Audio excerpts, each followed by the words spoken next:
इस वक्त Delhi blast site से ये लगातार आप लाइव कवरेज देख रहे हैं। इस वक्त तस्वीरें आपको दिखाना चाहेंगे एलएनजेपी अस्पताल की, जहां पर प्रधानमंत्री नरेंद्र मोदी पहुंच चुके हैं। इस घटना में घायल हुए लोगों से, पीड़ितों से वो मुलाकात कर रहे हैं, उन्हें सांत्वना दे रहे हैं और साथ ही साथ डॉक्टर्स को दिशा निर्देश भी कि कहीं भी इलाज में ना कोई कमी होनी चाहिए और ना ही कोई कोताही बरती जानी चाहिए। अभी भूटान से लौटे हैं प्रधानमंत्री नरेंद्र मोदी। भूटान का उनका ये दौरा प्रस्तावित था और जिस दिन धमाके से जुड़ी हुई ये खबर आई, उसके बावजूद वो अपना ये दौरा नहीं टाल सके, क्योंकि पहले से ये दौरा प्रस्तावित था। लेकिन जैसे ही वो भूटान से लौटे हैं, उनकी प्राथमिकता पर दिल्ली ब्लास्ट में घायल हुए उन तमाम पीड़ितों से मिलने की थी, प्राथमिकता थी फौरन एलएनजेपी अस्पताल पहुंचने की। और इसलिए जैसे ही वो भूटान से वापस लौटे, उन्होंने सबसे पहले पीड़ितों से मुलाकात की है। तस्वीरें इस वक्त आप देख रहे हैं, एलएनजेपी अस्पताल पहुंचे हैं प्रधानमंत्री नरेंद्र मोदी। घायलों से मुलाकात करते हुए प्रधानमंत्री नरेंद्र मोदी की ये तस्वीरें इस वक्त आप देख रहे हैं इंडिया टीवी पर। देखिए, राजधर्म यही कहता है कि जो अत्याचार करता है, जो खून बहाता है, जो अनैतिक करता है, उसके खिलाफ कानून का डंडा चलना चाहिए, उसके खिलाफ सख्त कार्रवाई होनी चाहिए। और इसलिए प्रधानमंत्री नरेंद्र मोदी ने भी अपने भूटान दौरे के दौरान ये पहले ही इंडिकेशन दे दिया था कि गुनहगारों को छोड़ा नहीं जाएगा। और जैसे ही वो वहां से लौटे हैं, सबसे पहले एलएनजेपी अस्पताल का उन्होंने दौरा किया, पीड़ितों से मुलाकात करते हुए वो नजर आ रहे हैं। दिल्ली में हुए इस धमाके में 12 मासूमों की जान गई है। इतना ही नहीं, कई लोग घायल हुए हैं, बहुत बड़ी क्षति पहुंची है। और हम जानते हैं कि इस सरकार की या प्रधानमंत्री नरेंद्र मोदी की प्राथमिकता में हमेशा से राष्ट्र प्रथम रहा है और भारतीय प्रथम रहे हैं। इसलिए जैसे ही वो भूटान से लौटे हैं, अपना दौरा उन्होंने पूरा किया है, सबसे पहले एलएनजेपी अस्पताल वो पहुंचे, जहां पर घायलों से मुलाकात कर रहे हैं। इस पूरे ब्लास्ट से जुड़ी हुई जितनी भी खबरें सामने आ रही हैं, वो बहुत सारी चुनौतियां, संदेह और आगे की एक नई रणनीति जो आतंकी तैयार कर रहे हैं, उसे लेकर वो तमाम खुलासे मैं आपके सामने करूंगी। लेकिन उससे पहले इस वक्त हमारे सहयोगी भास्कर मिश्रा एलएनजेपी अस्पताल में मौजूद हैं, फिर हम उनसे अपडेट ले लेते हैं। भास्कर, घायलों से मुलाकात करने के लिए प्रधानमंत्री नरेंद्र मोदी जैसे ही भारत लौटे हैं, लैंड उनका एयरक्राफ्ट किया है, फौरन वो एलएनजेपी अस्पताल की तरफ रवाना हुए।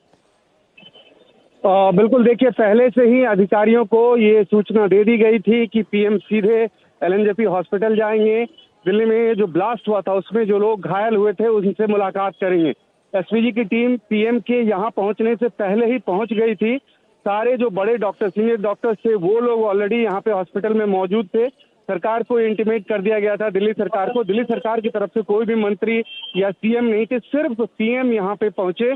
तकरीबन आधे घंटे वो रहे हैं हॉस्पिटल के अंदर में और जो मरीज हैं उन सब से मुलाकात की, सबका हालचाल जाना, वहाँ जो स्थिति थी उसके बारे में जाना उनसे। और तकरीबन आधे घंटे के बाद प्रधानमंत्री यहाँ से निकल गए। ये सीधा मैसेज है। आपको याद होगा कि जब पहुंचे थे अपने विदेश दौरे पे राष्ट्र की अगली सुबह, तब भी उन्होंने कहा था कि बहुत भारी मन से मैं यहाँ पे आज बोल रहा हूँ और जो भी इसका दोषी है उसको सजा दी जाएगी, वो उन्होंने साफ कर दिया था। और उसके बाद वो दौरा खत्म होते जैसे ही भारत की सरजमीन पे पहुंचे, सबसे पहले वो एलएनजेपी हॉस्पिटल में पहुंचे हैं। तकरीबन आधे घंटे तक जो घायल हैं यहाँ पे उनसे मुलाकात की। 20 लोग इसमें घायल हैं, जिसमें से एक सुश्रुत ट्रॉमा सेंटर। बिल्कुल भास्कर, आप बने रहे हमारे साथ। हमारे सहयोगी अतुल भाटिया भी जुड़े हुए हैं। अतुल, जो ये धमाका हुआ, 12 मासूमों ने अपनी जान गंवा दी और कई लोग इसमें घायल हुए। प्रधानमंत्री की प्राथमिकता में इसलिए जैसे ही वो भूटान से लौटे हैं, घायलों से मुलाकात करना, उन्हें सांत्वना देना और उनके इलाज में कोई कोर कसर बाकी ना रह जाए, डॉक्टर्स और स्टाफ तक ये निर्देश पहुंचाना रहा। बिल्कुल मीनाक्षी, देखिए, जैसे ही प्रधानमंत्री भूटान से हिंदुस्तान पहुंचते हैं, दिल्ली पहुंचते हैं, सीधा उसके बाद वो एलएनजेपी अस्पताल का रुख करते हैं। आप तस्वीरों में देखेंगे तो दिल्ली पुलिस कमिश्नर सतीश गोलचा भी उनके साथ में पीछे फोटो के अंदर दिख रहे हैं। तो पहले जो प्रधानमंत्री नरेंद्र मोदी है, उन्होंने घायलों से मुलाकात की, उनको सांत्वना दी, डॉक्टर्स को ये निर्देश दिए कि जो पूरी अच्छे से उपचार जो है वो इन घायलों का किया जाए। और उनको भी, जो घायल थे, उनको भी ये बताया गया कि कोई भी कोताही जो है वो नहीं बरती जाएगी और अच्छे से अच्छा उपचार उनका किया जाएगा। इसके बाद क्योंकि Delhi police commissioner commissioner Satish Golcha वहां पर मौजूद थे। उन्होंने पूरा ब्रीफ किया कि क्या क्या कार्रवाई अब तक की गई है, किस तरीके से जो लोग हैं उनके जिन लोगों ने ब्लास्ट किया उनके खिलाफ यूएपी का केस रजिस्टर किया, तमाम तफ्तीश में जो डिटेल में प्रधानमंत्री को बताया गया। और उसके बाद लगभग आधे घंटे हॉस्पिटल के अंदर एलएनजेपी के अंदर प्रधानमंत्री रहते हैं, उसके बाद वहां से निकलते हैं। तो निश्चित रूप से जिस तरीके से प्रधानमंत्री शुरू से ही हम देखते हैं कि किस तरीके से उनका वर्किंग स्टाइल रहा है, वो जैसे ही भूटान से दिल्ली पहुंचते हैं, दिल्ली से सीधा एलएनजेपी अस्पताल का रुख करते हैं, घायलों से मिलते हैं, दिल्ली पुलिस कमिश्नर उनको पूरा ब्रीफ करते हैं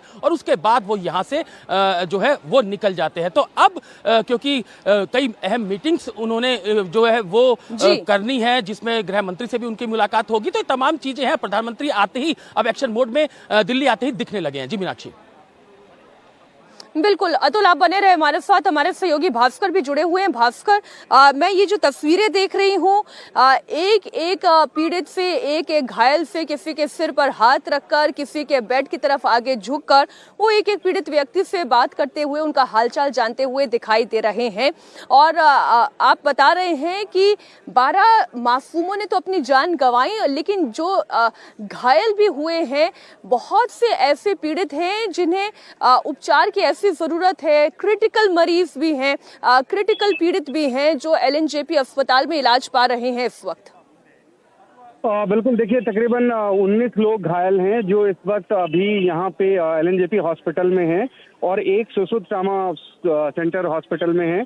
सभी पीड़ितों से, सभी घायल व्यक्तियों से प्रधानमंत्री ने एक एक करके मुलाकात की है, उनका हालचाल जाना है और साथ ही जो उनको स्वास्थ्य सेवा की जरूरत है उसमें कोई कमी तो नहीं है और क्या चाहिए, ये सब कुछ बातचीत हुई है पूरी आत्मीयता के साथ। सोचिए, वो व्यक्ति जो अपने किसी काम से निकला था घर से और अचानक से इस विस्फोट की चपेट में आता है, घायल होता है और उसके बाद इलाज चल रहा है और देश के प्रधानमंत्री उनके कंधे पे हाथ रखते हैं और कहते हैं कि आपको घबराने की जरूरत नहीं है, आपको हर तरह की मदद दी जाएगी, किसी चीज की कमी नहीं होगी। तो कितना बड़ा मनोबल बढ़ता है ऐसे व्यक्ति का। और साथ ही ये संदेश जाता है कि प्रधानमंत्री कितने गंभीर हैं इस बात को लेके। उन्होंने पहले ही कह दिया था कि रात भर उन्होंने मीटिंग की, अगली सुबह वो विदेश दौरा पे थे, वहां पे उन्होंने दोहराया जो दोषी हैं उनको छोड़ा नहीं जाएगा। और उसके बाद जैसे ही देश पहुंचे और सबसे पहले जो लोग घायल हैं उनसे मुलाकात कर रहे हैं।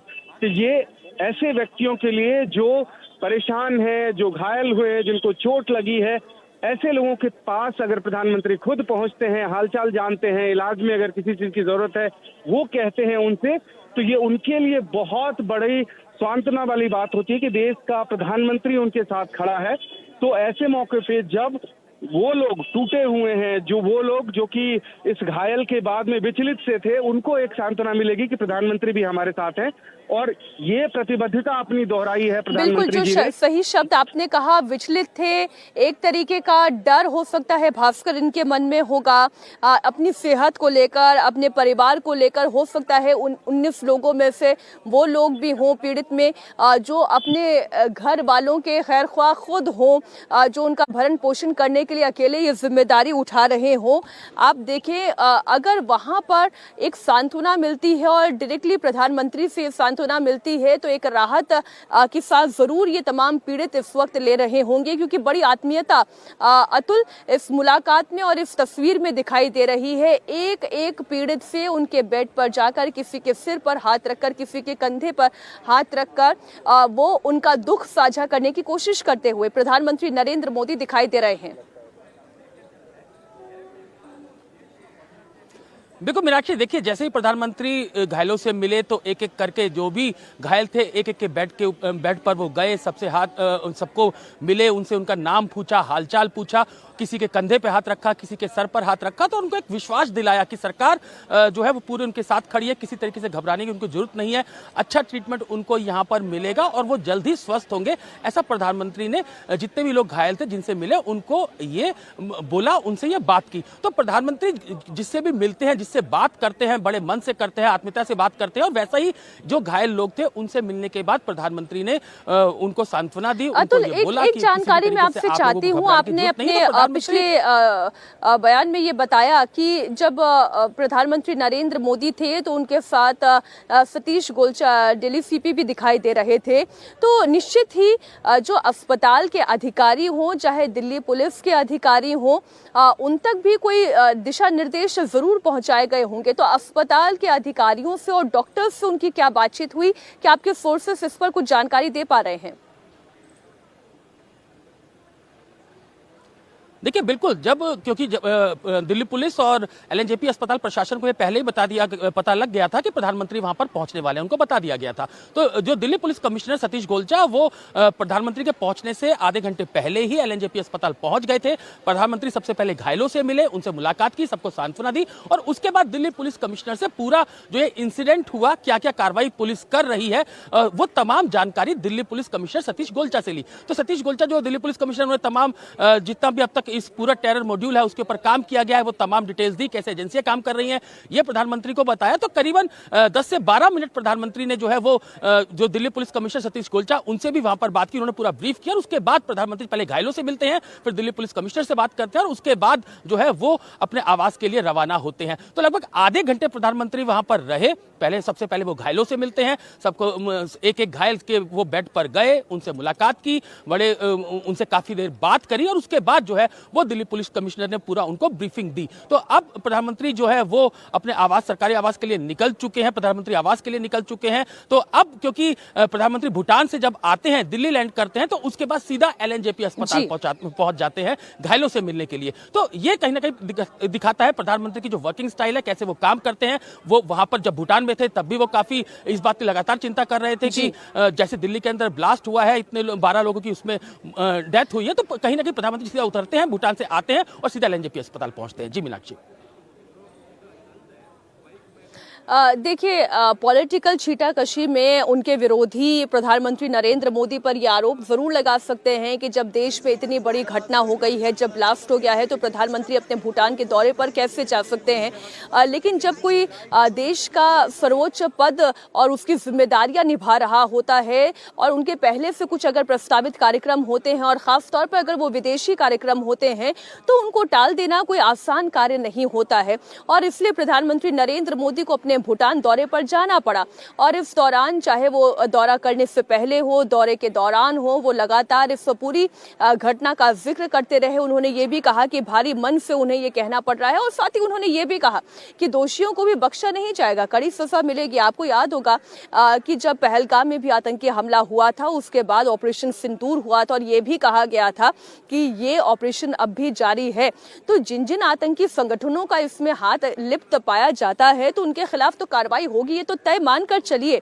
लेकिन अपनी जिम्मेदारियों का, अंतर्राष्ट्रीय जिम्मेदारियां जो हैं, एक राष्ट्राध्यक्ष के तौर पर वो जिम्मेदारियों का निर्वहन करते हुए प्रधानमंत्री नरेंद्र मोदी जैसे ही भारत पहुंचते हैं, लैंड करने के साथ साथ ही वो सीधा एलएनजेपी अस्पताल पहुंचते हैं, जहां पर उन्होंने पीड़ितों से उनका हालचाल जाना। तकरीबन आधे घंटे का वक्त उन्होंने वहां पर बिताया और अब वो यहां से निकल चुके हैं। तस्वीरें लगातार हमने आपको दिखाई और इस वक्त जो फरीदाबाद टेरर मॉड्यूल है, उसकी कड़ियां देश के और किन किन राज्यों से जुड़ रही है, ये चिंता पैदा करने वाला भी है। लेकिन इसके खिलाफ जांच एजेंसियां कैसे कार्रवाई कर रही है, ये जानकारी आपके लिए बड़ी महत्वपूर्ण है।